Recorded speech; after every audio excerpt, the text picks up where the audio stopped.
Hello everyone, आज हम पढ़ने वाले क्लास 10 साइंस का चैप्टर नंबर 6 जिसका नाम है लाइफ प्रोसेस। ये जो चैप्टर है वो काफी इंटरेस्टिंग चैप्टर है क्योंकि इसके अंदर हम अपनी लाइफ की जो प्रोसेस होती है उन्हें हम विजुअल्स और एनिमेशन की मदद से समझने वाले हैं। तो चलिए स्टार्ट करते हैं।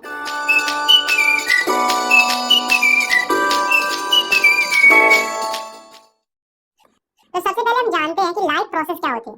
तो the process which maintain body functions and necessary for survival are called life process. मतलब कि ऐसी प्रोसेस जो हमारी बॉडी के फंक्शंस को मेंटेन करती है और हमारे सर्वाइवल के लिए जरूरी होती है, उन्हें हम लाइफ प्रोसेस कहते हैं। तो हमारी बॉडी में 4 मेन लाइफ प्रोसेस होती हैं, जो कि है न्यूट्रिशन मतलब खाना बनाना, रेस्पिरेशन मतलब कि सांस लेना, ट्रांसपोर्टेशन मतलब बॉडी में सब्सटेंस का एक जगह से दूसरी जगह ट्रांसपोर्ट होना, और एक्सक्रीशन मतलब कि बॉडी से वेस्ट का बाहर निकलना। तो हमारी ये चैप्टर है वो इन्हीं चारों लाइफ प्रोसेस के आसपास घूमता है। तो चलिए एक एक करके हम सभी लाइफ प्रोसेस को अच्छी तरह से समझते हैं। तो शुरुआत करते हैं सबसे पहली लाइफ प्रोसेस से, जो कि है न्यूट्रिशन। तो nutrition is a process by which organism obtain nutrients from food and utilize them to obtain energy for their daily activities, building and repairing their tissues. मतलब न्यूट्रिशन एक ऐसी प्रोसेस होती है जिसमें ऑर्गेनिज्म फूड से energy obtain करते हैं अपनी डेली एक्टिविटीज के लिए, ताकि वो अपने टिश्यूज को बिल्ड और रिपेयर कर सके। यहाँ पर एक टर्म है न्यूट्रिएंट्स। तो न्यूट्रिएंट्स वे सब्सटेंस होते हैं जो लिविंग बॉडी की प्रॉपर ग्रोथ और मेंटेनेंस के लिए जरूरी होते हैं, जैसे कि carbohydrate, protein, vitamin, minerals etcetera. ये सभी न्यूट्रिएंट्स होते हैं। तो अब हम देखते हैं कि न्यूट्रिशन कितने टाइप्स के होते हैं। तो न्यूट्रिशन बेसिकली 2 टाइप के होते हैं, जो कि है ऑटोट्रॉपिक न्यूट्रिशन और हेटेरोट्रॉपिक न्यूट्रिशन। तो सबसे पहले हम समझते हैं ऑटोट्रॉपिक न्यूट्रिशन को। तो it is the process in which an organism prepare its own food from simple inorganic material like water and carbon dioxide in the presence of sunlight. मतलब ऑटोट्रॉपिक न्यूट्रिशन एक ऐसी प्रोसेस होती है जिसमें organism अपना खाना सिंपल इनऑर्गेनिक मटेरियल जैसे कि पानी और कार्बन डाइऑक्साइड से बनाते हैं सनलाइट की प्रेजेंस में। और जो ऑर्गेनिज्म ऑटोट्रॉपिक न्यूट्रिशन से खाना बनाते हैं उन्हें हम ऑटोट्रॉप्स कहते हैं। For example green plants and some bacteria. तो अब हम समझते हैं दूसरे टाइप के न्यूट्रिशन को, जो कि है हेटेरोट्रॉपिक न्यूट्रिशन। तो it is the process in which organism depend upon the other organism for food to survive. मतलब कि ये एक ऐसी प्रोसेस होती है जिसमें ऑर्गेनिज्म अपने फूड के लिए दूसरे ऑर्गेनिज्म पर डिपेंड रहता है। और जो ऑर्गेनिज्म हेटेरोट्रॉपिक न्यूट्रिशन से अपना खाना बनाते हैं उन्हें हम हेटेरोट्रॉप्स कहते हैं, जैसे कि ह्यूमन बींग्स, अमाइबा एक्सेट्रा। तो जैसा कि आप जानते हैं कि हम ह्यूमन बींग्स अपने फूड के लिए दूसरी चीजों पर डिपेंड रहते हैं, जैसे कि wheat, rice, vegetables, meat etcetera. और जो प्लांट्स होते हैं वो अपना खाना खुद बना लेते हैं, वो किसी पर डिपेंड नहीं रहते। तो अब हम कुछ ऑर्गेनिज्म की न्यूट्रिशन प्रोसेस को अच्छे से समझते हैं। तो सबसे पहले हम समझते हैं न्यूट्रिशन इन प्लांट्स। मतलब कि जो प्लांट्स होते हैं उनमें न्यूट्रिशन कैसे होता है। तो प्लांट्स ऑटोट्रॉपिक न्यूट्रिशन से खाना बनाते हैं, ये तो हम जानते हैं। पर यहाँ हमें उस प्रोसेस को देखना है कि प्लांट्स एक्चुअल में खाना कैसे बनाते हैं। तो प्लांट्स जो है वो फोटोसिंथेसिस प्रोसेस से अपना खाना बनाते हैं। तो the process in which green plants convert simple inorganic material carbon dioxide and water into complex organic food material glucose in the presence of chlorophyll and sunlight is called photosynthesis. मतलब ऐसी process जिसमें green plants simple inorganic material जैसे कि water and carbon dioxide को complex organic material glucose में convert कर देती है सनलाइट और क्लोरोफिल की प्रेजेंस में। तो इस प्रोसेस को हम फोटोसिंथेसिस कहते हैं। तो चलिए अब हम इसका फार्मूला देखते हैं। तो 6CO2 plus 6H2O gives C6H12O6 plus 6O2 in the presence of chlorophyll and sunlight। तो यहाँ पर आप देख सकते हो कार्बन डाइऑक्साइड और वाटर के 6 मॉलिक्यूल मिलकर ग्लूकोज बना रहे हैं और उसके साथ ऑक्सीजन के 6 मॉलिक्यूल्स रिलीज हो रहे हैं सनलाइट और क्लोरोफिल की प्रेजेंस में। तो अब हम देखते हैं कि जब फोटोसिंथेसिस प्रोसेस होती है तो हमें कौन-कौन से इवेंट्स देखने को मिलते हैं। तो सबसे पहले जो इवेंट है वो है absorption of light energy by chlorophyll. तो फोटोसिंथेसिस में सबसे पहले जो लाइट एनर्जी जो कि सनलाइट से आ रही होती है वो क्लोरोफिल के द्वारा एब्जॉर्ब की जाती है। उसमें दूसरा जो इवेंट है वो है conversion of light energy into chemical energy and splitting of water in hydrogen and oxygen. तो जब लाइट एनर्जी क्लोरोफिल के द्वारा एब्जॉर्ब कर ली जाती है तो वह केमिकल एनर्जी में कन्वर्ट हो जाती है और जो वाटर मॉलिक्यूल्स हैं वो हाइड्रोजन और ऑक्सीजन में टूट जाते हैं। और तीसरा जो इवेंट है वो है reduction of carbon dioxide to carbohydrates. तो वाटर के स्प्लिट होने के बाद जो कार्बन डाइऑक्साइड है वो कार्बोहाइड्रेट में रिड्यूस हो जाते हैं। अब रिडक्शन क्या होता है ये तो हमने पहले चैप्टर में पढ़ लिया है। रिडक्शन का मतलब होता है ऑक्सीजन का रिमूव होना या फिर हाइड्रोजन का जुड़ना। तो यहाँ पर जो कार्बन डाइऑक्साइड है उसमें हाइड्रोजन ऐड हो रहा है और वो कार्बोहाइड्रेट फॉर्म कर रहा है। तो इन इवेंट्स को देखने के बाद आपको फोटोसिंथेसिस के इवेंट्स तो समझ में आ गए होंगे। तो अब हम एक इंपॉर्टेंट टर्म्स को समझते हैं जो कि क्लोरोप्लास्ट। तो these are the small organisms found in plant cell. It contain chlorophyll which absorbs sunlight for photosynthesis. तो क्लोरोप्लास्ट जो है वो एक स्मॉल ऑर्गेनेल होता है जो कि प्लांट सेल में पाया जाता है, जिसमें कि क्लोरोफिल भरा होता है। तो गाइस आपको ये याद रखना है कि जो क्लोरोफिल होता है वो क्लोरोप्लास्ट सेल में पाया जाता है, जो कि फोटोसिंथेसिस के दौरान सनलाइट को एब्जॉर्ब करता है। तो चलिए अब हम हेटेरोट्रॉपिक न्यूट्रिशन को थोड़ा डिटेल में समझ लेते हैं। तो हेटेरोट्रॉपिक न्यूट्रिशन क्या होते हैं ये तो आप पहले समझ चुके हैं। तो यहाँ पर हम ये समझेंगे कि हेटेरोट्रॉपिक न्यूट्रिशन कितने टाइप्स के होते हैं। तो हेटेरोट्रॉपिक न्यूट्रिशन 3 टाइप्स के होते हैं, सैप्रोफाइटिक न्यूट्रिशन, पैरासाइटिक न्यूट्रिशन और होलोजोइक न्यूट्रिशन। तो चलिए अब हम एक एक करके इन तीनों को समझते हैं। तो सबसे पहले हम समझते हैं सैप्रोफाइटिक न्यूट्रिशन को। तो the mode of nutrition in which organism obtain food from dead and decaying organic matter. मतलब कि ऐसा न्यूट्रिशन जिसमें ऑर्गेनिज्म जो है वो अपना फूड मरे हुए और सड़े हुए ऑर्गेनिक मैटर से ऑब्टेन करते हैं, उसे हम सैप्रोफाइटिक न्यूट्रिशन कहते हैं। और जो ऑर्गेनिज्म सैप्रोफाइटिक न्यूट्रिशन से खाना बनाते हैं उन्हें हम सैप्रोफाइट्स कहते हैं, जैसे कि बैक्टीरिया, फंगाई एक्सेट्रा। ये जो है वो डेड और डिकेइंग ऑर्गेनिक मैटर से खाना बनाते हैं। करते हैं। इसके बाद हेटरोट्रॉफिक न्यूट्रिशन का जो दूसरा टाइप है वो है पैरासाइटिक न्यूट्रिशन। तो it is the type of nutrition in which the organism live on or inside the body of their host and derive food from them without killing them. मतलब ये एक ऐसा न्यूट्रिशन होता है जिसमें ऑर्गेनिज्म जो है वो होस्ट ऑर्गेनिज्म के अंदर या उसके ऊपर रहकर अपना न्यूट्रिशन पूरा करते हैं बिना उसको मारे।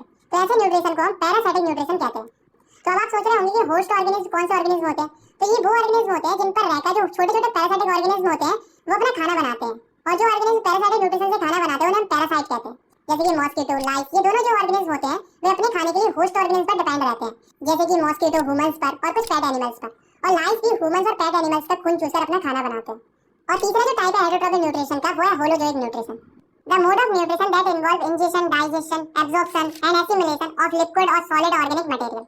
मतलब कि ऐसा न्यूट्रिशन जिसमें ऑर्गेनिज्म लिक्विड या सॉलिड ऑर्गेनिक मटेरियल का इंजेशन करते हैं यानी कि खाते हैं, उसके बाद उस खाने को एब्जॉर्ब करते हैं, फिर से एनर्जी लेते हैं, फिर जो वेस्ट बनता है उसे बाहर निकाल देते हैं। For example amoeba, human beings etcetera. तो चलिए अब हम समझते हैं हेटरोट्रॉफिक न्यूट्रिशन के कुछ एग्जांपल्स को। तो सबसे पहले हम समझते हैं कि जो अमीबा होता है उसमें न्यूट्रिशन कैसे होता है। तो अमीबा जो है वो अपना खाना होलोजोइक न्यूट्रिशन से बनाता है और ये यूनिसेलुलर ऑर्गेनिज्म होता है। तो इसलिए अमीबा के अंदर जो न्यूट्रिशन हमें देखने को मिलता है वो अदर ऑर्गेनिज्म से काफी अलग देखने को मिलता है, क्योंकि अमीबा के अंदर न्यूट्रिशन की सारी प्रोसेस एक सिंगल सेल के अंदर होती है। तो अमीबा जो है वो एक एक्वाटिक ऑर्गेनिज्म होता है। एक्वाटिक ऑर्गेनिज्म का मतलब पानी में रहने वाला ऑर्गेनिज्म होता है। तो अमीबा जब भी कोई खाने वाली चीज को देखता है तो वह फ्लोएट करते हुए उसके पास जाता है और अमीबा के अंदर एक फिंगर लाइक प्रोजेक्शन की एक स्ट्रक्चर पाई जाती है जिसको सूडोपोडिया कहते हैं। तो सूडो का मतलब होता है फॉल्स और पोडिया का मतलब होता है पैर। वो अमीबा के फॉल्स पैर का काम करता है। तो जब भी कोई फूड पार्टिकल अमीबा के पास आता है तो अमीबा सूडोपोडिया की हेल्प से उस फूड मटेरियल को इंगल्फ कर लेता है, मतलब घेर लेता है और इसे अपने अंदर ले लेता है। और इस फूड मटेरियल को अमीबा अपने टेम्पररी स्टोमक यानी कि फूड वैक्यूल में भेज देता है, जहां पर उस फूड पार्टिकल का डाइजेशन होता है और उससे जो एनर्जी रिलीज होती है उसे अमीबा अपनी लाइफ प्रोसेस को कंटिन्यू करने के लिए इस्तेमाल करता है। और लास्ट में जो वेस्ट बचता है उसे अमीबा ऐसा स्ट्रक्चर बनाकर बाहर फेंक देता है। इस प्रोसेस को हम एजिशन कहते हैं। एजिशन का मतलब होता है अनयूज्ड सब्सटेंस को बाहर निकालना। तो हम एक और ऑर्गेनिज्म के अंदर न्यूट्रिशन को समझते हैं जो कि न्यूट्रिशन इन ह्यूमन बींग्स। तो ह्यूमन बींग्स में जो न्यूट्रिशन होता है वो काफी कॉम्प्लेक्स प्रोसेस के द्वारा होता है, जिसमें कि 5 प्रोसेस होती हैं जो कि ingestion, digestion, absorption, assimilation and excretion. तो चलिए समझते हैं इनको। तो सबसे पहले हम फूड को अपने हाथों से अपने मुंह में रखते हैं और इस प्रोसेस को हम इंजेशन कहते हैं। और जैसे ही खाना मुंह में पहुंचता है वहीं से डाइजेशन की जो प्रोसेस होती है वो शुरू हो जाती है। तो सबसे पहले जब खाना मुंह में पहुंचता है तो हमारे जो टीथ होते हैं, जैसे कि आप इस डायग्राम में भी देख सकते हो, वो फूड को छोटे-छोटे पार्ट्स में ब्रेक कर देते हैं। उसके बाद जो हमारे माउथ में टंग होती है वो फूड को टेस्ट करती है और फूड को माउथ के अंदर रोटेट करती है। और उसके बाद हमारे माउथ में ग्लैंड पाई जाती है जिसे सलाइवरी ग्लैंड बोलते हैं। वो सलाइवा प्रोड्यूस करती है जिसमें कि सलाइवरी अमाइलेज नाम का एक एंजाइम पाया जाता है जो कि फूड में प्रेजेंट कुछ स्टार्च को शुगर में ब्रेक डाउन कर देता है। और यहाँ तक जो प्रोसेस हो रही है वो हमारे माउथ के अंदर हो रही है। जब फूड को चबा लिया जाता है और उसमें प्रेजेंट कुछ स्टार्च को शुगर में कन्वर्ट कर दिया जाता है तो जो फूड होता है वो ईसोफेगस, जिसे हम फूड पाइप भी कहते हैं, जो कि एक ट्यूब लाइक स्ट्रक्चर होता है जो कि माउथ को स्टोमक से कनेक्ट करता है, जैसा कि आप इस डायग्राम में भी देख सकते हो। ये जो है वो फूड को स्टोमक में पुश करता है और जिस मूवमेंट से ये ईसोफेगस फूड को पुश करता है वो मूवमेंट होता है peristaltic movement. Basically it is the contraction and expansion movement of walls of food pipe. मतलब कि फूड पाइप की वॉल्स का कॉन्ट्रैक्शन और रिलैक्सेशन के मूवमेंट को पेरिस्टालिटिक मूवमेंट कहते हैं, जो कि फूड को स्टोमक में पुश करने में मदद करता है। तो यहाँ पर फूड जो है वो ईसोफेगस के द्वारा माउथ से स्टोमक में आ जाता है। तो स्टोमक जो है वो एक जे-शेप्ड ऑर्गन होता है और जब फूड स्टोमक के अंदर आ जाता है तो स्टोमक में जो ग्लैंड होते हैं वो गैस्ट्रिक जूस सीक्रेट करते हैं और जो गैस्ट्रिक जूस होते हैं वो 3 सब्सटेंस रिलीज करते हैं जो कि है एचसीएल, पेप्सिन एंड म्यूकस। तो चलिए हम देखते हैं कि इन तीनों सब्सटेंस का डाइजेशन के अंदर क्या रोल होता है। तो जो एचसीएल है वो जर्म्स को किल करता है जो कि फूड के साथ बॉडी में एंटर हो जाते हैं, और दूसरा काम होता है एचसीएल का मीडियम को एसिडिक करना, जिससे पेप्सिन जो है वो प्रोटीन को डाइजेस्ट करता है, क्योंकि पेप्सिन तभी डाइजेस्ट कर पाएगा जब एसिडिक मीडियम होगा। तो बेसिकली पेप्सिन भी एक एंजाइम होता है जो कि प्रोटीन को स्मॉलर मॉलिक्यूल्स में ब्रेक डाउन करता है। तीसरा जो जूस है वो है म्यूकस। तो म्यूकस जो है वो स्टोमक को एचसीएल के हार्मफुल इफेक्ट से प्रिवेंट करता है। अगर म्यूकस सीक्रेट नहीं होगा तो एचसीएल जो है वो हमारे स्टोमक की वॉल्स को डैमेज कर सकता है। और फूड जो है अब वो तीनों गैस्ट्रिक जूस से मिक्स होने के बाद स्टोमक से निकलकर स्मॉल इंटेस्टाइन में पहुंच जाता है, जो कि एलिमेंट्री कैनल का सबसे लॉन्गेस्ट पार्ट होता है। तो जब फूड स्मॉल इंटेस्टाइन में पहुंच जाता है, जो कि एलिमेंट्री कैनल का सबसे लॉन्गेस्ट पार्ट होता है, तो जब फूड स्मॉल इंटेस्टाइन में पहुंच जाता है तो स्मॉल इंटेस्टाइन में 2 चीजें रिसीव होती हैं। पहली है लिवर से बाइल और पैनक्रियास से पैनक्रियाटिक जूस। और ये जो बाइल है इसके अंदर 2 चीजें आती हैं, बाइल जूस और बाइल सॉल्ट। ये दोनों ही चीजें फिर गैल ब्लैडर में स्टोर रहती हैं। जो बाइल जूस होता है वो फूड को एल्कलाइन यानी कि बेसिक कर देता है, क्योंकि जब फूड स्टोमक से आता है तो वो एसिडिक होता है। और पैनक्रियाटिक जूस में एक एंजाइम होता है ट्रिप्सिन, जो कि सिर्फ बेसिक मीडियम में ही काम करता है। और जो बाइल सॉल्ट होता है वो बड़े-बड़े फैट ग्लोब्यूल्स को छोटे-छोटे ग्लोब्यूल्स में ब्रेक डाउन कर देता है, और इस प्रोसेस को हम इमल्सिफिकेशन भी कहते हैं। फूड पर बाइल जूस और बाइल सॉल्ट के एक्शन के बाद जो पैनक्रियास जो है वो एक पैनक्रियाटिक जूस सीक्रेट करता है, जिसमें 3 चीजें आती हैं, पैनक्रियाटिक अमाइलेज, ट्रिप्सिन और लिपेज। तो जो पैनक्रियाटिक अमाइलेज होता है वो बचे हुए कार्बोहाइड्रेट या स्टार्च को शुगर में ब्रेक डाउन कर देता है, क्योंकि कुछ स्टार्च तो मुंह में पहले ही डाइजेस्ट हो चुका था। और जो ट्रिप्सिन होता है वो प्रोटीन को अमीनो एसिड में ब्रेक डाउन कर देता है, और जो लिपेज होता है वो फैट को फैटी एसिड में और ग्लिसरॉल में कन्वर्ट कर देता है। और स्मॉल इंटेस्टाइन की जो वॉल्स होती हैं उसमें भी बहुत सारी वेरियस ग्लैंड्स प्रेजेंट होती हैं जो कि इंटेस्टाइनल जूस सीक्रेट करती हैं। और जो इंटेस्टाइनल जूस होता है उसमें भी वेरियस नंबर्स ऑफ एंजाइम्स पाए जाते हैं जो कि डाइजेशन को कंप्लीट करते हैं। तो डाइजेशन तो कंप्लीट हो गया, अब हम मूव करते हैं थर्ड प्रोसेस की ओर जो कि है एब्जॉर्प्शन। तो एब्जॉर्प्शन की जो प्रोसेस होती है वो स्मॉल इंटेस्टाइन में शुरू होती है। तो जब फूड कंप्लीटली डाइजेस्ट हो जाता है तो वह वाटर सॉल्युबल हो जाता है और काफी छोटे छोटे पार्ट्स में ब्रेक हो जाता है। तब स्मॉल इंटेस्टाइन के अंदर जो बिलाई होती है, अब आप सोच रहे होंगे बिलाई क्या होती है, तो बिलाई जो है वो फिंगर लाइक प्रोजेक्शन होती है जो कि फूड के एब्जॉर्प्शन के लिए सरफेस एरिया को इंक्रीज करती है। तो बिलाई जो है वो फूड को एब्जॉर्ब करती है और उस एब्जॉर्ब फूड को ब्लड वेसल को सप्लाई कर देती है। तो एब्जॉर्प्शन के समझने के बाद अब हम समझते हैं चौथी प्रोसेस को जो कि है एसिमिलेशन, मतलब कि एब्जॉर्ब फूड से एनर्जी लेना। तो जब फूड ब्लड वेसल्स में एब्जॉर्ब हो जाता है तो वह हमारी हर एक सेल तक पहुंचता है और जिससे सेल एनर्जी ऑब्टेन करते हैं। तो अब एक सवाल आता है कि क्या हम जितना खाना खाते हैं उस पूरे खाने को यूटिलाइज कर पाते हैं? तो इसका जवाब है बिल्कुल नहीं। तो फिर उस खाने का क्या होता है? तो जो वेस्ट पार्ट स्मॉल इंटेस्टाइन में बचता है जिसे हमारी बॉडी यूज नहीं कर पाती, वो वेस्ट पार्ट स्मॉल इंटेस्टाइन से लार्ज इंटेस्टाइन में आ जाता है, जहाँ पर जो लार्ज इंटेस्टाइन की जो बॉल्स होती हैं वो उस वेस्ट मटेरियल से काफी वाटर एब्जॉर्ब कर लेती हैं और जो वेस्ट सॉलिड वेस्ट मटेरियल बचता है वो एनस के थ्रू बॉडी से बाहर निकल जाता है। तो इस तरह से जो ह्यूमन बींग्स होते हैं उनके अंदर न्यूट्रिशन कंप्लीट हो जाता है। तो चलिए अब हम समझते हैं दूसरे टाइप की लाइफ प्रोसेस को जो कि है रेस्पिरेशन। तो हम लोग तो रेस्पिरेशन का मतलब केवल सांस लेना समझते हैं, पर एक्चुअली में रेस्पिरेशन सांस लेने के साथ साथ कुछ और भी होता है। तो आइए जानते हैं कि रेस्पिरेशन क्या होता है। तो सिंपली हम कह सकते हैं the process which break down food to release energy with the help of oxygen and respiratory enzyme is called respiration. It also involve breathing. ऐसी प्रोसेस जिसमें फूड का ब्रेकडाउन होता है ऑक्सीजन और रेस्पिरेटरी एंजाइम की प्रेजेंस में energy को release करने के लिए, और इसमें ब्रीथिंग भी शामिल होती है क्योंकि जब हम सांस लेंगे तभी तो बॉडी के अंदर ऑक्सीजन आएगी। और जो फूड होता है वो मोस्टली ग्लूकोज में ब्रेक डाउन होता है, इसलिए रेस्पिरेशन में मोस्टली जो एनर्जी रिलीज होती है वो ग्लूकोज से होती है। तो आइए जानते हैं कि जो रेस्पिरेशन होता है वो कितने स्टेज में होता है। तो जो रेस्पिरेशन होता है वो दो स्टेजेस में होता है जो कि है एक्सटर्नल रेस्पिरेशन और इंटरनल रेस्पिरेशन। तो जो एक्सटर्नल रेस्पिरेशन होता है वो दो स्टेप्स में कंप्लीट होता है। तो पहला स्टेप है ब्रीथिंग। तो ब्रीथिंग एक ऐसी प्रोसेस होती है जिसमें ऑर्गेनिज्म ऑक्सीजन को इनहेल करता है, मतलब अंदर लेता है, और कार्बन डाइऑक्साइड को एक्सहेल करता है, मतलब बाहर निकालता है। और एक्सटर्नल रेस्पिरेशन में दूसरा जो स्टेप होता है वो है गैसेस एक्सचेंज। तो इस स्टेप में ऑक्सीजन जो है वो लंग्स से ब्लड में डिफ्यूज हो जाती है, मतलब कि ऑक्सीजन लंग्स से ब्लड में पहुंच जाती है, और जो कार्बन डाइऑक्साइड होती है वो ब्लड से लंग्स में डिफ्यूज हो जाती है। और जो प्लांट्स होते हैं उनके अंदर गैसेस एक्सचेंज स्टोमेटा की हेल्प से होता है जो कि लीव्स के ऊपर प्रेजेंट रहती है। तो अब हम देखते हैं रेस्पिरेशन की दूसरी स्टेज को जो कि है इंटरनल रेस्पिरेशन। तो इसके अंदर गैसेस का एक्सचेंज आर्टेरियल ब्लड और बॉडी सेल्स के बीच में होता है। अब हम देखते हैं कि जो रेस्पिरेशन होता है वो कितने टाइप्स का होता है। तो रेस्पिरेशन दो टाइप का होता है, एरोबिक रेस्पिरेशन और एनारोबिक रेस्पिरेशन। तो पहले हम समझते हैं एरोबिक रेस्पिरेशन को। तो it is a complete breakdown of food in the presence of oxygen. It releases large amount of energy in the form of ATP molecules. मतलब ऐसी प्रोसेस जिसमें फूड का कंप्लीट ब्रेकडाउन होता है ऑक्सीजन की presence में, और इस प्रोसेस में काफी ज्यादा अमाउंट में एनर्जी निकलती है एटीपी मॉलिक्यूल्स के फॉर्म में, for example human beings, plants etcetera. तो यहाँ पर एक टर्म आया है एटीपी। तो चलिए समझते हैं कि एटीपी क्या होती है। तो एटीपी का मतलब होता है एडेनोसाइन ट्राइफॉस्फेट। ये जो है वो एनर्जी की करेंसी होती है। हर एक सेल की जो एनर्जी रिलीज होती है रेस्पिरेशन में वो एटीपी के मॉलिक्यूल बनने के लिए होती है। तो अब हम एरोबिक रेस्पिरेशन की इक्वेशन को समराइज करके देखते हैं। तो एरोबिक रेस्पिरेशन की जो प्रोसेस होती है वो साइटोप्लाज्म में स्टार्ट होती है और माइटोकॉन्ड्रिया तक चलती है। तो अब आप इस रिएक्शन को देखिए। Glucose gives pyruvate plus energy in cytoplasm and pyruvate gives carbon dioxide plus water plus 38 ATP energy in the presence of oxygen in mitochondria. तो सबसे पहले जो फूड है या हम कहें ग्लूकोज जो है वो सेल के साइटोप्लाज्म में जाता है और वहां पर वो पायरुवेट में कन्वर्ट हो जाता है और उसके साथ कुछ एनर्जी भी रिलीज होती है।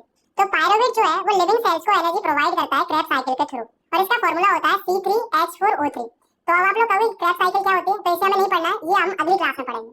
तो पायरुवेट जो है वो माइटोकॉन्ड्रिया के अंदर ऑक्सीजन की प्रेजेंस में कार्बन और वाटर को फॉर्म करता है और साथ में लार्ज अमाउंट में एनर्जी को रिलीज करता है। ये जो प्रोसेस है इसमें एटीपी के 38 मॉलिक्यूल रिलीज होते हैं जिसे हमारी बॉडी यूज करती है, और जो कार्बन डाइऑक्साइड और वाटर होता है वो as a waste product body से बाहर निकल जाता है। और जैसे ये जो सारी रिएक्शन है वो सेल के अंदर हो रही है, इसलिए इसे सेलुलर रेस्पिरेशन भी कहते हैं। तो अब हम समझते हैं रेस्पिरेशन के दूसरे टाइप को जो कि है एनारोबिक रेस्पिरेशन। तो it is the incomplete breakdown of food occurring in the absence of oxygen releasing small amount of energy. मतलब ऐसी प्रोसेस जिसमें फूड का इनकम्प्लीट ब्रेकडाउन होता है ऑक्सीजन की एब्सेंस में, और इस प्रोसेस में काफी कम एनर्जी रिलीज होती है, for example yeast, bacteria, human muscle etcetera. जब एनारोबिक रेस्पिरेशन माइक्रो ऑर्गेनिज्म में होता है उसे हम फर्मेंटेशन कहते हैं, और एनारोबिक रेस्पिरेशन में जो प्रोडक्ट फॉर्म होता है उसके आधार पर इसे दो फॉर्म में डिवाइड किया जाता है। पहला है एल्कोहलिक फर्मेंटेशन। तो इस प्रोसेस के अंदर जो शुगर होती है उसका इनकम्प्लीट ब्रेकडाउन होता है इथेनॉल और कार्बन डाइऑक्साइड फॉर्म करने के लिए।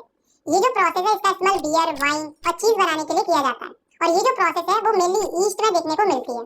तो चलिए अब हम एल्कोहलिक फर्मेंटेशन के रिएक्शन को देखते हैं। तो अब आप रिएक्शन को देखिए। तो एल्कोहलिक फर्मेंटेशन में सबसे पहले ग्लूकोज जो है वो साइटोप्लाज्म के अंदर पायरुवेट में कन्वर्ट हो जाता है और कुछ अमाउंट में एनर्जी रिलीज होती है, और उसके बाद पायरुवेट जो है वो ऑक्सीजन की एब्सेंस में इथेनॉल और कार्बन डाइऑक्साइड में कन्वर्ट हो जाता है, और इस प्रोसेस में लेस अमाउंट में एनर्जी रिलीज होती है जो कि होती है एटीपी के 2 मॉलिक्यूल्स। तो आप यहाँ पर देख सकते हो कि जो एनारोबिक रेस्पिरेशन होता है उसमें एरोबिक रेस्पिरेशन के कंपैरिजन में काफी कम एनर्जी रिलीज होती है। और एनाएरोबिक रेस्पिरेशन का दूसरा जो फॉर्म है वो है लैक्टिक एसिड फर्मेंटेशन। तो लैक्टिक एसिड फर्मेंटेशन के अंदर शुगर जो है वो लैक्टिक एसिड और एनर्जी के अंदर ब्रेक डाउन हो जाती है ऑक्सीजन की कमी में। For example some bacteria who turns milk into curds, मतलब कि ऐसे बैक्टीरिया जो कि दूध को दही में जमा देते हैं। तो दोस्तों आपने कई बार नोटिस किया होगा कि जब भी हम लंबे समय तक हैवी फिजिकल एक्सरसाइज करते हैं तो हमारी मसल्स में पेन होने लगता है। तो ऐसा इसलिए होता है क्योंकि हमारे मसल्स में जो ग्लूकोज होता है वो लैक्टिक एसिड में कन्वर्ट हो जाता है। तो आइए अब हम इस रिएक्शन को देखते हैं। तो लैक्टिक एसिड फॉर्मेशन में सबसे पहले जो ग्लूकोज होता है वो पायरुवेट में चेंज हो जाता है और कुछ अमाउंट में एनर्जी भी निकलती है। पायरुवेट फॉर्म होने के बाद जो मसल सेल्स होते हैं उनमें कम ऑक्सीजन होने के कारण लैक्टिक एसिड फॉर्म हो जाता है और लेस अमाउंट में एनर्जी रिलीज होती है जो कि होती है 2 एटीपी। तो अब हम कुछ ऑर्गेनिल्स के अंदर रेस्पिरेशन की जो प्रोसेस होती है उसे हम समझते हैं। तो सबसे पहले हम समझते हैं रेस्पिरेशन इन प्लांट्स। तो अभी तक हमने जो भी पढ़ा है उससे आपको ये तो पता चल चुका होगा कि प्लांट्स जो है वो फोटोसिंथेसिस से अपना खाना बनाते हैं और ऑक्सीजन रिलीज करते हैं। ऐसा नहीं है, प्लांट्स जो है वो सांस भी लेते हैं और एनर्जी भी रिलीज करते हैं। तो जो प्लांट्स होते हैं वो रेस्पिरेशन 2 फेजेस में करते हैं, जिसमें से पहला फेज है ब्रीथिंग या गैसेस एक्सचेंज और दूसरा फेज है रिलीज ऑफ एनर्जी। तो जो प्लांट्स होते हैं उसके 3 पार्ट्स में गैसेस का एक्सचेंज होता है और वो 3 पार्ट्स है लीव्स, स्टेम और रूट्स। तो प्लांट्स की जो लीव्स होती है उनमें टिनी पोर्स पाए जाते हैं जिन्हें हम स्टोमेटा कहते हैं, जैसा कि आप इस इमेज में भी देख सकते हो। और इनके आसपास गार्ड सेल पाए जाते हैं जो कि स्टोमेटा की ओपनिंग और क्लोजिंग को रेगुलेट करते हैं। और जो स्टोमेटा होता है वो सभी लीव्स में पाया जाता है जो कि गैसेस को एक्सचेंज करता है। इसी के साथ जो प्लांट्स की स्टेम होती है उसमें भी छोटे-छोटे लेंटिकल्स पाए जाते हैं जो कि गैसेस को एक्सचेंज करते हैं। और प्लांट्स की जो रूट्स होती हैं उनमें भी रूट्स हेयर प्रेजेंस होते हैं जो कि डिफ्यूजन की प्रोसेस से गैसेस का एक्सचेंज करते हैं। तो ये थे टोटल 3 तरीके प्लांट्स में गैसेस एक्सचेंज के, या हम कह सकते हैं ब्रीथिंग के। तो अब हम देखते हैं कि जब प्लांट्स के अंदर ऑक्सीजन पहुंच जाती है तो वो एनर्जी कैसे रिलीज करते हैं। तो रेस्पिरेशन प्रोसेस के दौरान प्लांट्स के सेल में जो ग्लूकोज होता है जो कि फोटोसिंथेसिस प्रोसेस में फॉर्म होता है वो ऑक्सीजन के साथ मिलकर कार्बन डाइऑक्साइड और वाटर फॉर्म करता है और साथ में एनर्जी रिलीज करता है। ऐसे हम इस रिएक्शन के दौरान भी समझ सकते हैं। तो आप इस रिएक्शन को देख सकते हो जिसमें ग्लूकोज जो है वो ऑक्सीजन के साथ मिलकर कार्बन डाइऑक्साइड प्लस वाटर बना रहा है और साथ में एनर्जी को रिलीज कर रहा है। तो चलिए अब हम समझते हैं जो ह्यूमन बींग्स होते हैं उनमें रेस्पिरेशन की प्रोसेस कैसे होती है। तो जो ह्यूमन बींग्स होते हैं उनमें रेस्पिरेशन की जो प्रोसेस होती है वो काफी कॉम्प्लेक्स होती है और ये जो है वो ह्यूमन रेस्पिरेटरी सिस्टम के द्वारा कंप्लीट होती है। तो आप सबसे पहले इस डायग्राम को ध्यान से देखो, ये ह्यूमन रेस्पिरेटरी सिस्टम है। तो हम रेस्पिरेशन की पूरी प्रोसेस को हम इसी डायग्राम के थ्रू समझने वाले हैं। तो सबसे पहले एयर जो है वो हमारे नोस्ट्रिल से एंटर करती है और जब एयर हमारे नोस्ट्रिल में एंटर करती है तो नोस्ट्रिल जो है वो एयर को फिल्टर करता है और डस्ट पार्टिकल को लंग्स में पहुंचने से रोकता है। उसके बाद एयर जो है वो हमारे फेरिंग्स और लैरिंग्स की हेल्प से ट्रेकिया में पहुंच जाती है, जिसे हम विंड पाइप भी कहते हैं। ट्रेकिया जो है वो एयर को लंग्स तक पहुंचाता है। तो लंग्स के 3 मेन पार्ट्स होते हैं, ब्रोंकाई, ब्रोंक्यूल्स एंड एल्वुलाई। तो ट्रेकिया जो है वो एयर को ब्रोंकाई तक पहुंचाता है, उसके बाद एयर ब्रोंक्यूल्स में पहुंचती है और उसके बाद एयर फाइनली एल्वुलाई में पहुंच जाती है। तो यहाँ तक जो प्रोसेस आपने देखी इस प्रोसेस को हम कहते हैं इनहेलेशन ऑफ एयर, मतलब कि एयर को अंदर लेना। तो जब एयर एल्वुलाई के अंदर पहुंच जाती है तो हमारी चेस्ट कैविटी एयर से फिल हो जाती है और हमारी जो चेस्ट कैविटी है वो एक्सपेंड हो जाती है, मतलब कि चौड़ी हो जाती है, जैसा कि हम महसूस भी करते हैं जब हम सांस अंदर लेते हैं। तो हमारी चेस्ट एक्सपेंड हो जाती है यानी कि बड़ी हो जाती है। अब हम देखते हैं कि जब इनहेलेशन हो जाता है तो उसके बाद एयर का एल्वुलाई के अंदर क्या होता है। तो एल्वुलाई जो होती है वो रेस्पिरेशन में गैसेस एक्सचेंज की साइट होती है। तो इनहेलेशन के बाद दूसरी जो प्रोसेस होती है वो होती है एक्सचेंज ऑफ गैसेस, जो कि एल्वुलाई में होती है। तो गैसेस के एक्सचेंज को समझने के लिए हमें एल्वुलाई के डायग्राम को देखना पड़ेगा। तो एल्वुलाई जो है वो एक बैलून लाइक स्ट्रक्चर होती है जो कि गैसेस के एक्सचेंज के लिए सरफेस प्रोवाइड करती है और जो एल्वुलाई की वॉल्स होती हैं वो ब्लड वेसल से कनेक्ट रहती हैं, जैसा कि आप इस डायग्राम में भी देख सकते हो। तो अब आप समझो कि जो एल्वुलाई है उसके अंदर जो गैस है वो है ऑक्सीजन और ब्लड वेसल्स जो कि एल्वुलाई से कनेक्ट है उसमें ब्लड के साथ कौन सी गैस फ्लो हो रही है, CO2। तो जो एल्वुलाई की जो वॉल्स होती हैं वो काफी थिन होती हैं। तो एल्वुलाई की जो वॉल्स है उसके द्वारा जो ऑक्सीजन है वो ब्लड में डिफ्यूज हो जाती है और ब्लड में से जो कार्बन डाइऑक्साइड होती है वो एल्वुलाई में पहुंच जाती है। तो यहाँ पर जो है हमारी एल्वुलाई के अंदर गैसेस का एक्सचेंज हो चुका है। तो अब सवाल ये आता है कि जब ऑक्सीजन ब्लड में पहुंच जाती है तो ऑक्सीजन का क्या होता है। तो जब ऑक्सीजन ब्लड में पहुंच जाती है तो वह हीमोग्लोबिन से जुड़कर एक ऑक्सी हीमोग्लोबिन नाम का एक पिगमेंट बना लेती है, जिसके बाद ब्लड इनको डिफरेंट सेल्स और टिश्यूज तक लेकर जाता है। और जो हीमोग्लोबिन होता है वो रेड कलर का पिगमेंट होता है जो कि ब्लड में पाया जाता है, जो कि ऑक्सीजन को हर एक सेल्स और टिश्यूज के अंदर लेकर जाता है। तो इसके आगे जो प्रोसेस होती है वो हम ट्रांसपोर्टेशन में पढ़ेंगे। तो अब हम वापस एल्वुलाई की तरफ चलते हैं और ये देखते हैं कि जो कार्बन डाइऑक्साइड एल्वुलाई में है वो बॉडी के बाहर कैसे निकलती है। तो जब ऑक्सीजन बॉडी में एंटर हो जाती है तो CO2 जो है वो एल्वुलाई से ट्रैकिया में पहुंच जाती है और उसके बाद CO2 जो है वो नोस्ट्रिल के द्वारा बाहर निकल जाती है और इस प्रोसेस को हम एक्सहेलेशन कहते हैं। और जब CO2 बॉडी से बाहर निकलती है तो जो हमारी चेस्ट कैविटी होती है वो कॉन्ट्रैक्ट हो जाती है, मतलब कि सिकुड़ जाती है। तो अभी जो आपने 3 प्रोसेस देखी, inhalation, exchange of gases and exhalation, ये हमारी बॉडी के अंदर बहुत ही जल्दी चलती है और ये तीनों मिलकर ह्यूमंस के अंदर। तो अब हम समझते हैं तीसरी लाइफ प्रोसेस को, जो कि है ट्रांसपोर्टेशन। तो ट्रांसपोर्टेशन का मतलब होता है किसी भी सब्सटेंस का एक जगह से दूसरी जगह मूवमेंट होना। तो जब रेस्पिरेशन की प्रोसेस होती है तो कुछ यूजफुल और कुछ वेस्ट प्रोडक्ट फॉर्म होते हैं। तो जो यूजफुल प्रोडक्ट होते हैं उन्हें बॉडी के हर एक सेल में ट्रांसपोर्ट होने की जरूरत पड़ती है। तो चलिए अब हम देखते हैं कि जो ऑर्गेनिज्म होते हैं उनमें ट्रांसपोर्टेशन की प्रोसेस किस प्रकार से होती है। तो सबसे पहले हम समझते हैं ट्रांसपोर्टेशन इन ह्यूमंस, मतलब जो ह्यूमन बींग्स होते हैं उनमें सब्सटेंस कैसे ट्रांसपोर्ट होते हैं। तो जो ह्यूमन बींग्स होते हैं उनमें ट्रांसपोर्टेशन दो सिस्टम से होता है, जिसमें से पहला है ब्लड और दूसरा है लिम्फ, जिसे हम टिश्यू फ्लूइड भी कहते हैं। तो सबसे पहले हम समझते हैं ब्लड के बारे में कि जो ब्लड है इसमें होता क्या है, ये कौन कौन सी चीजों से मिलकर बना होता है। या सिंपली हम कह सकते हैं, हम पढ़ने वाले हैं कंपोनेंट्स ऑफ ब्लड कि ब्लड जो है वो बेसिकली किन किन कंपोनेंट्स से मिलकर बना होता है। तो ब्लड मेनली 4 कंपोनेंट्स से मिलकर बना होता है, plasma, RBC, WBC and platelets. तो अब हम इन चारों कंपोनेंट्स को अच्छे से समझ लेते हैं। तो हम स्टार्ट करते हैं प्लाज्मा से। तो प्लाज्मा जो है वो स्ट्रॉ कलर फ्लूइड होता है। स्ट्रॉ कलर मतलब येलोइश कलर, जैसा कि आप इस डायग्राम में भी देख सकते हो, जिसमें 90 से लेकर 92% वाटर होता है और 6 to 8% प्रोटीन होता है। और इसके साथ साथ इसके अंदर मिनरल्स, विटामिन भी पाए जाते हैं। और जितने बचे हुए कंपोनेंट्स हैं जैसे कि आरबीसी, डब्ल्यूबीसी, प्लेटलेट्स, वो सब प्लाज्मा में डिसॉल्व रहते हैं। तो अब हम समझते हैं ब्लड के नेक्स्ट कंपोनेंट को, जो कि आरबीसी यानी कि रेड ब्लड सेल, जिन्हें हम एराइथ्रोसाइट्स भी कहते हैं। ये जो है वो कुछ इस प्रकार से दिखते हैं, जो कि शेप में बाइकॉन्केव होते हैं और इनके अंदर न्यूक्लियस नहीं होता है और ना ही कोई और सेल ऑर्गेनेल्स होती है। और आरबीसी के अंदर एक बहुत ही इंपॉर्टेंट आयरन रिच पिगमेंट पाया जाता है, जो कि है हीमोग्लोबिन, जो कि ऑक्सीजन के साथ मिलकर ऑक्सीहोमोग्लोबिन फॉर्म करता है और ऑक्सीजन के ट्रांसपोर्ट में काफी मदद करता है। तो अब हम समझते हैं ब्लड के तीसरे कंपोनेंट को, जो कि है डब्ल्यूबीसी यानी कि व्हाइट ब्लड सेल, जिन्हें हम ल्यूकोसाइट भी कहते हैं। ये जो है वो फेगोसाइटिक सेल होते हैं, जो कि बॉडी की हेल्प करते हैं इन्फेक्शन से फाइट करने में, और ये बॉडी को प्रोटेक्ट करते हैं हार्मफुल फॉरेन मटेरियल से। तो अब हम देखते हैं ब्लड के चौथे कंपोनेंट को, जो कि है प्लेटलेट्स, जिन्हें हम थ्रोम्बोसाइट भी कहते हैं। इनका जो फंक्शन होता है वो है क्लोटिंग ऑफ ब्लड, मतलब कि खून का थक्का जमना। आपने नोटिस किया होगा कि जब हमारे चोट लग जाती है या फिर छोटा मोटा कट लग जाता है तो उस जगह से खून निकलने लगता है, लेकिन जो ब्लड निकलता है वो कुछ टाइम बाद अपने आप ही निकलना बंद हो जाता है। ऐसा इसलिए होता है क्योंकि ब्लड में जो प्लेटलेट्स होती हैं वो क्लॉट फॉर्म कर लेती हैं, जिससे ब्लड फ्लो होना बंद हो जाता है। तो ब्लड के बारे में तो हमने समझ लिया और ये भी जान लिया कि ब्लड बॉडी में फ्लो होता है, लेकिन ब्लड जो है वो बॉडी में अपने आप ही तो फ्लो नहीं होता होगा ना। तो बॉडी में कोई ना कोई ऐसा ऑर्गन तो होता ही होगा जो ब्लड को पूरी बॉडी में पंप करता होगा। तो जो ऑर्गन पूरी बॉडी को ब्लड पंप करता है वो होता है हार्ट। तो हार्ट जो है वो ब्लड को ब्लड वेसल के थ्रू पंप करता है। तो चलिए अब हम हार्ट के बारे में अच्छे से समझ लेते हैं। तो हार्ट जो है वो एक मस्कुलर ऑर्गन होता है, जो कि कार्डियक मसल से बना होता है। कार्डियक मसल जो है वो स्पेशल मसल्स होती हैं जो कि सिर्फ हार्ट में पाई जाती हैं, और हार्ट जो है वो चेस्ट कैविटी में लोकेटेड रहता है। ज्यादातर लोग ये सोचते हैं कि हार्ट जो है वो चेस्ट कैविटी में लेफ्ट साइड में प्रेजेंट होता है, लेकिन गाइस ऐसा नहीं है। हार्ट जो है वो चेस्ट कैविटी के सेंटर में प्रेजेंट होता है, वो तो केवल लेफ्ट साइड की तरफ थोड़ा टिल्टेड होता है, मतलब कि झुका हुआ होता है। तो अब हम हार्ट की एनाटॉमी को देखते हैं, मतलब ये देखते हैं कि जो हार्ट होता है उसके अंदर क्या क्या पाया जाता है। तो अब आप इस डायग्राम को देखिए। तो ये डायग्राम उस कंडीशन का है जब हमने हार्ट को दो हिस्सों में काट दिया। तो ये जो हार्ट के आसपास वाले मसल्स हैं वो है कार्डियक मसल, क्योंकि हार्ट जो है वो एक मस्कुलर ऑर्गन है। तो दोस्तों आपको यहाँ पर 4 चैम्बर्स दिख रहे होंगे। तो जो ऊपर वाले चैम्बर्स होते हैं उन्हें एट्रियम बोला जाता है, और जो नीचे वाले चैम्बर्स होते हैं उन्हें वेंट्रिकल्स बोला जाता है। ये जो हार्ट में ऊपर की राइट साइड में जो चैम्बर है वो है राइट एट्रियम, और लेफ्ट में जो चैम्बर है वो है लेफ्ट एट्रियम, और नीचे की साइड ये वाला जो चैम्बर है वो है राइट वेंट्रिकल, और ये वाला जो चैम्बर है वो लेफ्ट वेंट्रिकल। तो गाइस आपको यहाँ पर एक लेयर दिख रही होगी, ये जो लेयर है वो इस ट्यूब के पीछे भी है। इस लेयर को सेप्टा बोला जाता है। तो ये जो है वो बेसिकली पार्टीशन है। अब आप कहोगे कि कैसा पार्टीशन है, तो ये जो है वो है राइट एट्रियम और ये राइट वेंट्रिकल। तो ये हो गया हार्ट का राइट पोर्शन, और ये लेफ्ट एट्रियम और ये लेफ्ट वेंट्रिकल। तो ये हो गया हार्ट का लेफ्ट पोर्शन। तो जो सेप्टा लेयर होती है वो राइट पोर्शन और लेफ्ट पोर्शन के बीच में लेयर होती है, जो कि राइट पोर्शन के मटेरियल को लेफ्ट में जाने से और लेफ्ट पोर्शन के मटेरियल को राइट में जाने से रोकती है। तो गाइस यहाँ पर जो आपको चीज दिख रही है वो है वाल्व। तो वाल्व क्या होती है? तो वाल्व एक ऐसी चीज होती है जो किसी भी लिक्विड को वन वे फ्लो अलाउ करती है। जैसे कि मान लो राइट एट्रियम में कोई फ्लूइड है, तो वो वेल्व की मदद से राइट वेंट्रिकल में आ जाता है, लेकिन वो दोबारा ऊपर राइट एट्रियम में नहीं जा पाता है।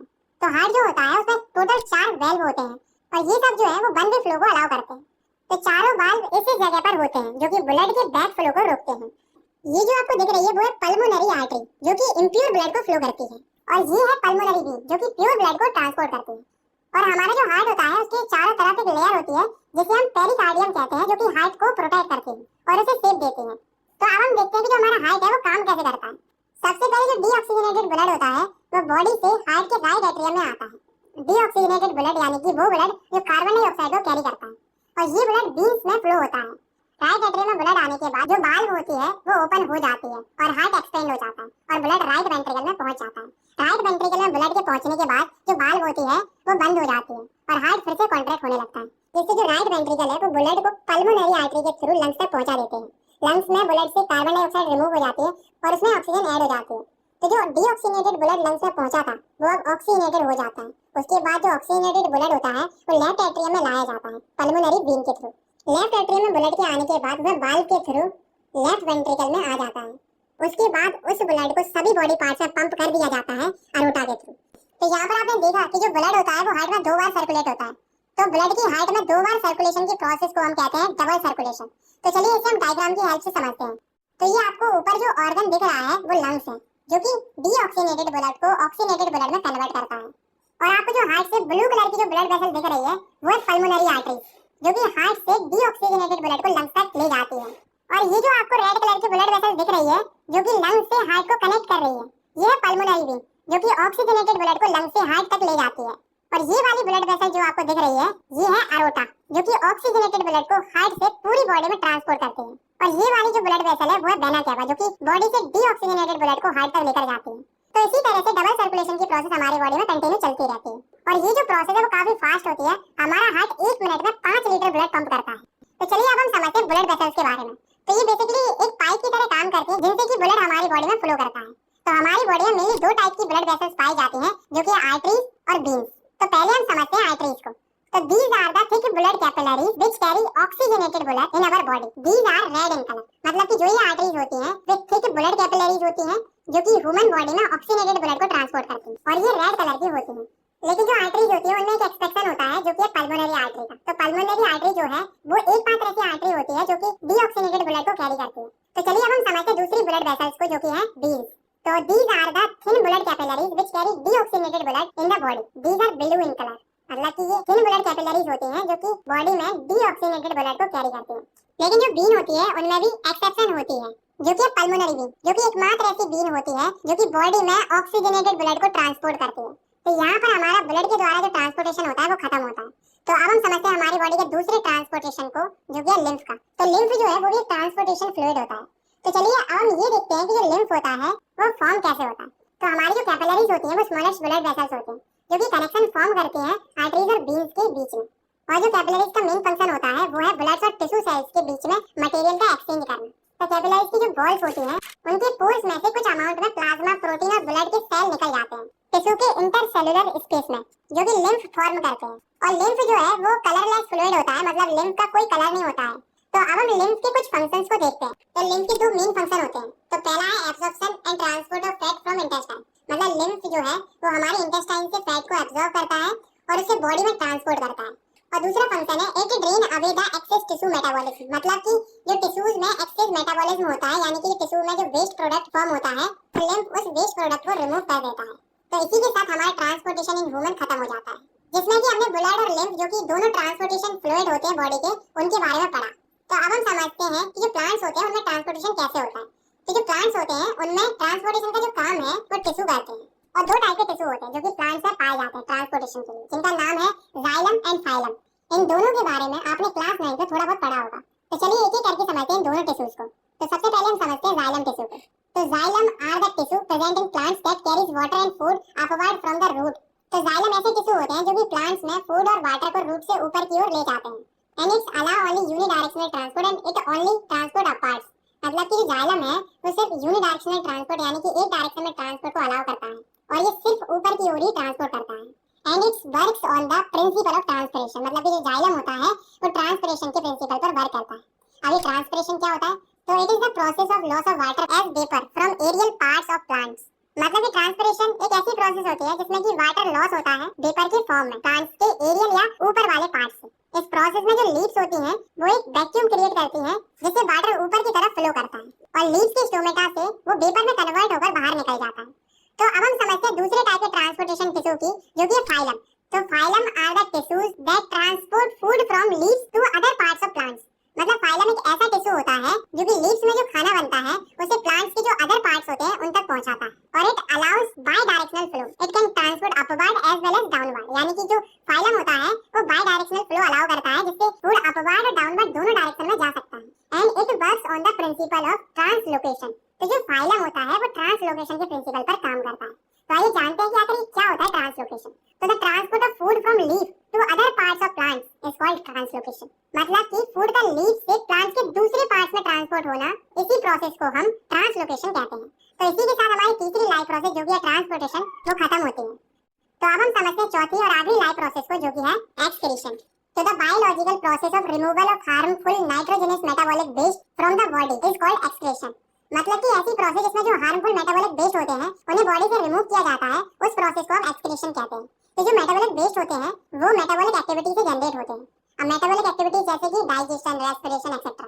तो जो मेटाबॉलिक एक्टिविटीज में जो मेटाबॉलिक वेस्ट बनता है वो 3 टाइप का होता है, जो कि है डाइजेस्टिव वेस्ट, रेस्पिरेटरी वेस्ट और नाइट्रोजनस वेस्ट। तो जो डाइजेस्टिव वेस्ट होता है वो डाइजेशन के प्रोसेस में फॉर्म होता है और इसके बारे में हम न्यूट्रिशन में पढ़ चुके हैं।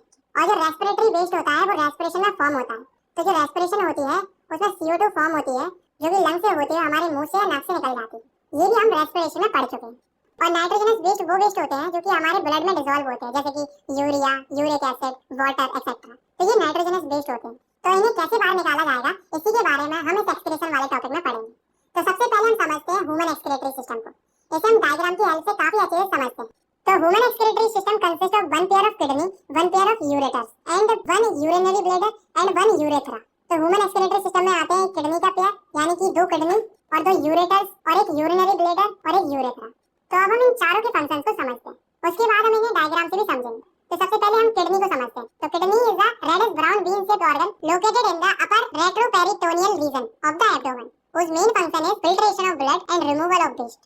मतलब किडनी जो है वो रेडिश ब्राउन कलर की एक बीन शेप्ड ऑर्गन होती है जो कि एब्डोमेन के रेट्रोपेरिटोनियल रीजन में लोकेटेड रहती है। रेट्रोपेरिटोनियल रीजन का मतलब कि एब्डोमेन के पीछे वाला एनाटॉमिकल स्पेस। और किडनी का मेन फंक्शन होता है ब्लड को फिल्टर करना और वेस्ट को रिमूव करना हमारी बॉडी से। तो हमारी 2 किडनी होती है। तो किडनी के बाद जो अगला ऑर्गन होता है ह्यूमन एक्सक्रीटरी सिस्टम में वो है यूरेटर्स। तो यूरेटर्स भी पेयर में होते हैं, यानी कि 2 यूरेटर्स होते हैं ह्यूमन बॉडी के अंदर। तो ureters are 2 thin tube which drain out urine from kidney to a urinary bladder. तो यूरेटर्स जो है वो 2 पतली ट्यूब्स होती हैं जो किडनी में जो यूरिन फॉर्म होता है जो कि ब्लड का एक वेस्ट प्रोडक्ट होता है उसे ट्रांसफर कर देता है यूरिनरी ब्लैडर में। तो यूरिनरी ब्लैडर जो है उसमें यूरिन जो है वो टेंपरेरी स्टोर रहती है। लास्ट ऑर्गन है यूरेथ्रा। तो it transmit urine outside the body. तो यूरेथ्रा जो है वो यूरिनरी ब्लैडर में जो यूरिन स्टोर रहती है उसे बॉडी से बाहर निकालती है। तो चलिए अब हम इस पूरी प्रोसेस को डायग्राम की हेल्प से समझते हैं। तो ये जो लेफ्ट और राइट साइड में जो बीन शेप्ड ऑर्गन दिख रहे हैं वो है किडनी। तो जो किडनी है इसके अंदर ब्लड आता है रीनल आर्टरीज के थ्रू, जो कि ये अरोटा आपको दिख रहा है इससे कनेक्टेड होती है और ये आपको रेड कलर की दिख रही है। तो दोनों किडनी में जो ब्लड है वो रीनल आर्टरीज से आता है। तो जब किडनी में ब्लड आ जाता है तो किडनी उस ब्लड को फिल्टर कर देती है और उसमें जो वेस्ट बनता है यूरिन उसको अलग कर देती है। और जो ब्लड फिल्टर हो चुका है वो रीनल वेन जो कि वेना केवा से कनेक्टेड होती है, जो कि आपको ब्लू कलर की दिख रही है, उससे वापस चला जाता है। तो अब ब्लड तो फिल्टर होकर वापस चला गया, तो जो वेस्ट या यूरिन बनता है वो इस वाली पाइप से जो कि है यूरेटर उससे यूरिनरी ब्लैडर में पहुंच जाता है। और जो यूरेटर है वो दोनों किडनी से कनेक्ट रहता है यूरिनरी ब्लैडर तक। तो यूरिनरी ब्लैडर में यूरिन के आने के बाद वो वहां पर टेंपरेरी स्टोर रहता है, उसके बाद वो यूरेथ्रा से बॉडी से बाहर निकल जाता है। तो यहाँ पर हमारे ह्यूमन एक्सक्रीटरी सिस्टम में जो प्रोसेस होती है वो खत्म होती है।